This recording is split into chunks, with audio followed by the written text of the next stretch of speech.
Oh, hey, happy Friday. Don't you love a great Friday, especially a great Friday with college football season that has started? We have a big game tomorrow, so I'm sorry, not sorry if you don't like my page flooded with ASU stuff. Go Sun Devils. So, hey, I wanted to come at you guys today and just talk to you about why I freak out so much. Kind of crazy. This is really the third part of a three-part series that I have kind of been coming at you with. The first one was August 29th when I talked to you guys about me being a recovering control freak. I'm really kind of putting myself out there a lot, aren't I? I don't know how much my husband likes this. He's probably like kicking me underneath the table somewhere, you know? So the first one was how I'm a recovering control freak. If you haven't watched that, that's August 29th. And then just Wednesday, I talked about why I was so angry. And now today, I'm going to talk to you about why I freak out and why do we freak out. And I've actually been sitting here for a little while kind of trying to think about exactly what I was going to say. And, you know, when I do that, then I feel way too scripted. So, again, I am just nervous and I'm just going to go for it. So why do I freak out? So we've kind of been on this topic of being a control freak and then grief and all of that. And so really, I know this is going to sound crazy, but when we are living in a state of anger or a state of frustration or a state of sadness and being down and frustrated and maybe even, let's call it, depressed, typically it's coming from a place of not dealing with grief. And I know that that's going to sound so kind of off the wall to some of you, so please hang with me. And just trust me. Let me get to the end of this and just trust me through this. And I'm going to try not to take up a ton of your Friday afternoon. Okay? So let's take divorce. I am not divorced. So I'll just preface it by saying I'm not divorced, but let's take divorce for example. I've seen this happen over and over and over with dear friends. You know, you get married and you're at the highlight of your life and you've walked down the aisle and then it just doesn't work out. For so many different reasons it doesn't work out. And so you split and many times you split and it's great. It's a good thing. You both have great communication. You're raising kids together, whatever it is. And then there are some people who just live pissed. They're just angry all the time. They're sad. They feel like they lost their soulmate. And at the end of the day, you just haven't grieved what you need to grieve. So today I'm talking really specifically about grieving things that aren't dead.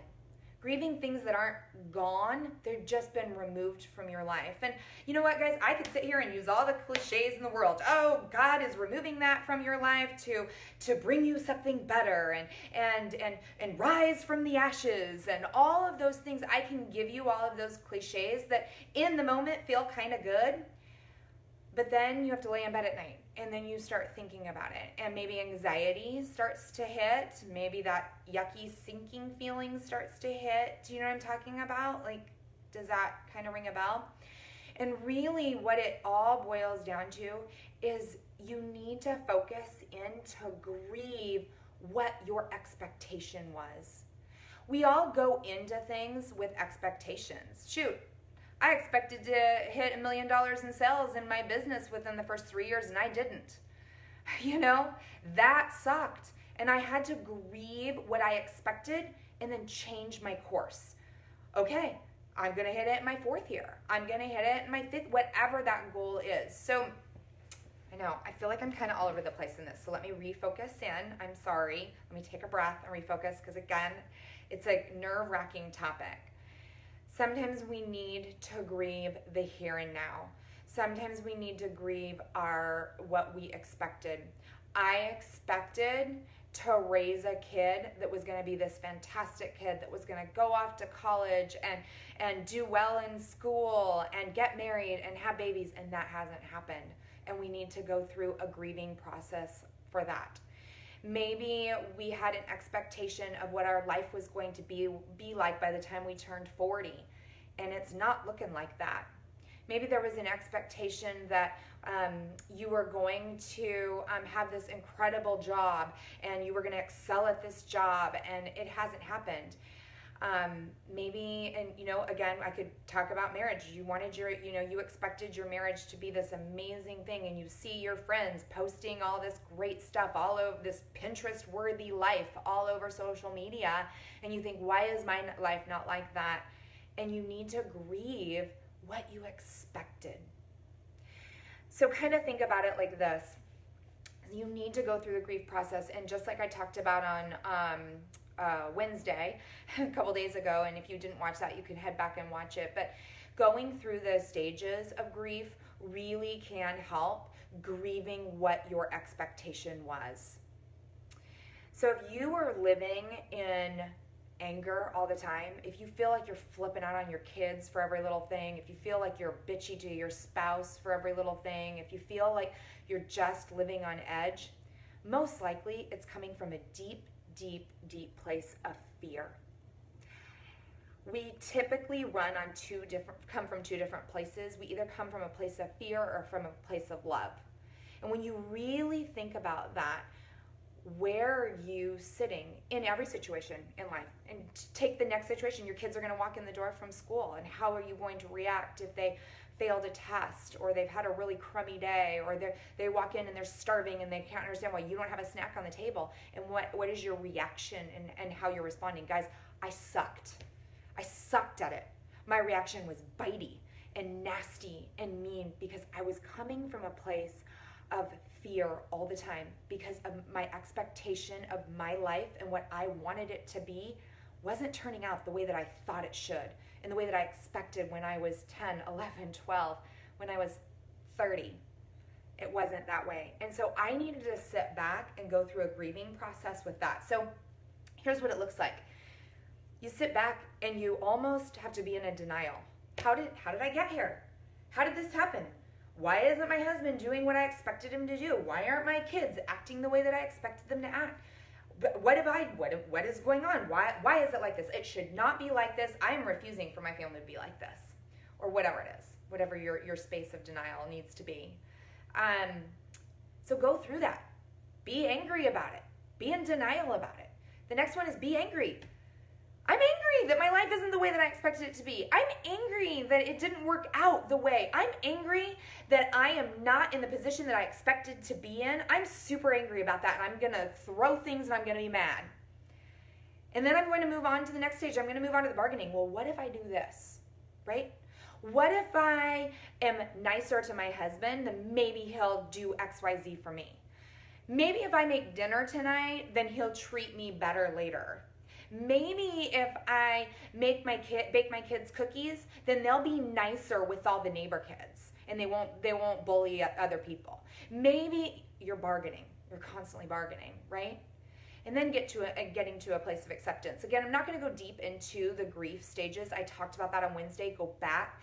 But go through those stages, guys, with your life right now, with whatever you are grieving right now. If you are grieving a marriage that is not working right now, you need to go through and grieve that personally. Journal out. Get on your knees and pray about it. Be angry about it. Work through a grief process. I'll tell you what, I had a good friend of mine that I'm going to introduce to you guys really, really soon on a Facebook Live. She shared with me she really wants to get involved in the into women's prisons, because she really wants to start working with women, because 9 times out of 10 women are in there because of a deep place of fear and not grieving something. They expected their mom to be something that their mom wasn't. They expected their dad to be something that their dad wasn't. Their dad ended up in jail, and they were expecting him to be there, and they wanted to be daddy's little girl, and they never grieved that. So they live in anger, and then they begin to act out in anger.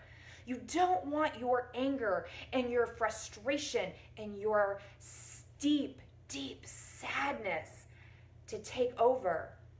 You have to grieve that process. Go through the grieving process And if you need to, go back to the box like I explained on Wednesday. Go back to that box. You put your frustration and your anger into that box and I put a pink bow on it and I put it up into the closet in my head and I take it down and I work through the grief stages and then I put it back up because I have a team to lead. I have kids that I need to cook for. I have a husband that needs me to get things done around the house and for his business. I have to go through. So my grieving needs to be done in block times. My sitting down and journaling needs to be done through block times. I feel like I'm not getting this across really well, so I'm really hoping that you guys are catching it. If I can get some thumbs up, I hope that you guys are catching what I'm trying to say here. I'm sorry if it's not as good as Wednesdays, but follow me. If you can go through a grief stage, if you're really, really living at a place, I know so many people that are just pissed people. They're angry people. They've got a chip on their shoulder and they're just angry. And when you dial it back, they haven't grieved something. They've had a crappy childhood that they never grieved. They had a friend treat them like crap. They're in their junior year of high school that really tore them up and they haven't grieved that. They had a marriage that failed. They haven't grieved it. They lost a child. They haven't grieved. And so when you don't go through grieving stages and you don't get through the other side and get to a place of acceptance, you sit back and you allow anger, you allow depression to take root, you allow bitterness to take root in your life, and you live in a place of fear all the time. And guys, that isn't what anybody wants. Don't you want to live a life of freedom? Don't you want to live a life where you lay down at night in bed and you fall right to sleep because you are not having anxiety and stressed over all kinds of little things that are going on? That's where the freedom comes in, guys. That's where then you can live in a place of acceptance and going, you know what? I'm going to take that. I'm going to go through the grieving stages and I'm going to take that and I'm going to learn from it and then I'm going to explain that to others. Let me tell you, when I have gone through grieving stages, how much I have to chat with my 14-year-old about, how much I'm able to share with her so maybe she doesn't have to go through the crud that I had to go through and not figure out until I was over 40 years old. I mean, come on. Come on. I'm really right now trying to save money and with therapy for her later, right? So think about it. Think about it over the next 24 hours. If you have spots in your life that you're angry about, if you have spots in your life that you are depressed about, if you have spots in your life that are a place of anxiety for you, really start thinking about it. Dial it back. Ask yourself why 7 times. Ask yourself why. Keep going why. But why would that be? But why would that be? And 9 times out of 10, you get to a place of fear because you've never grieved an expectation. You've never grieved that expectation that you had for your life, for your marriage, for your kids, whatever that looks like. And guys, I promise you, if you can get through that, you will live in a place of freedom. You'll be able to chat with people and come to people from a place of freedom. So that's my hope for you guys today. That's my encouragement for the weekend. Spend a little time digging deep and figuring out if you're kind of snippy and bitey. Sometimes we're just tired. Sometimes that's just it. We're just tired. We need a little bit more thrive. Pick me up a little bit more. But a lot of times we're coming from a deep place of needing to grieve something that we haven't grieved yet. So think about that and let me know. You guys blew up my inbox from the last one, so I'd love to let you know. I would love for you to let me know where you're at with this. I hope you guys are having a great, great week and have a fantastic weekend. Hey, shoot over in the comments what you're doing this weekend. I'd love to hear what everybody's doing because I will be rooting for Arizona State at the Arizona State-Michigan State game. So if you guys catch that on TV, you know I'm in the stands somewhere. So, hey, have a fantastic weekend. I love you guys. Next week I'm going to come back with a whole new topic for you. I don't know what it is. I'm going to pray about it and see what the Lord leads me to share. I hope that that somebody gets something out of it. Have a good one, guys. Bye.